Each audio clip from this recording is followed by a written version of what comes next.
What if I told you the most exciting AI model of 2026 wasn't built by OpenAI, wasn't built by Anthropic, and isn't locked behind an expensive subscription? Instead, it's an open source model from China that anyone can download for free. And somehow, it's beating GPT 5.5 on important coding benchmarks, coming dangerously close to Claude Opus, and making Silicon Valley ask a very uncomfortable question.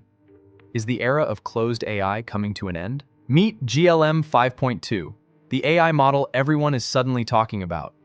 Hello everyone and welcome back to the channel. Today we're diving into GLM 5.2, brand new AI model released just days ago, and despite arriving almost out of nowhere, it's already shaking up the entire AI industry. Developers love it, investors are watching it, and some are even calling it the DeepSeek Moment of 2026. So what exactly is GLM 5.2? And can it really compete with GPT 5.5 and Claude? Let's find out. GLM 5.2 is developed by Z.ai, formerly known as Zhipu.ai, a company that originated from researchers at Tsinghua University in China. The model officially launched in June 2026 and is specifically designed for something called long-horizon agentic workflows. Sounds complicated, but here's what that means. Instead of simply answering one question at a time, GLM 5.2 is designed to work on complex tasks that take minutes, hours, or even days. It can plan, write code, debug errors, search documents, use tools, and keep working toward a goal, almost like an AI employee rather than an AI chatbot. Now here's where things get crazy. For years, the most powerful AI models have been closed. GPT from OpenAI, Claude from Anthropic, Gemini from Google. You use them through APIs, you pay monthly fees, and the companies keep the model weights secret. GLM 5.2 changes that. Because it's released under the MIT license, which means anyone can download the model, run it locally, modify it, fine-tune it, or even build commercial products on top of it. No vendor lock-in, no dependency on a single company. That's why people aren't just excited about GLM 5.2, they're excited about what it represents. Because if open source AI becomes as good as proprietary AI, the entire industry changes. Let's talk about the specs. First, GLM 5.2 has a massive 1 million token context window.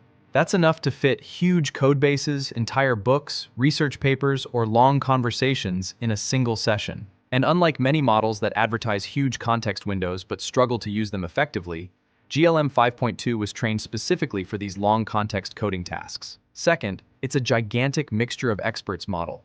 744 billion total parameters.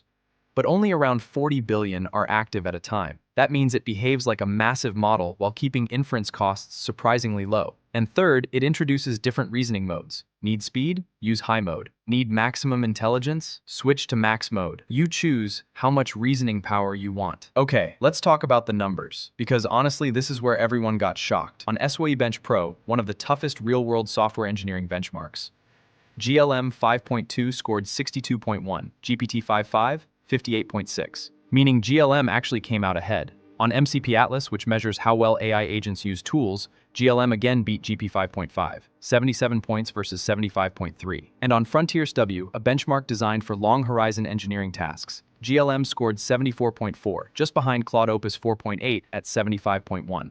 That's less than a 1-point difference. But here's something important.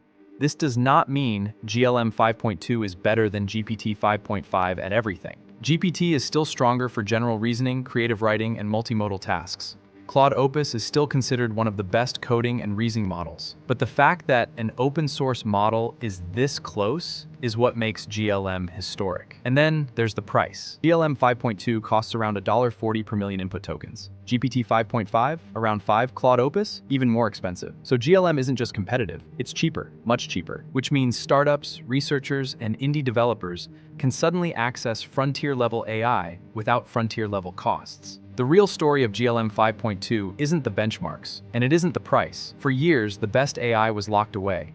But now, open source AI is catching up, fast. First DeepSeek, now GLM 5.2. And maybe soon the biggest innovations in AI won't come from closed labs at all. They'll come from models anyone can download, improve, and share. So here's my question for you. Is GLM 5.2 the beginning of the open source takeover? Or will GPT and Claude stay on top? Let me know in the comments. And if you enjoyed this video, don't forget to like, subscribe, and I'll see you in the next one.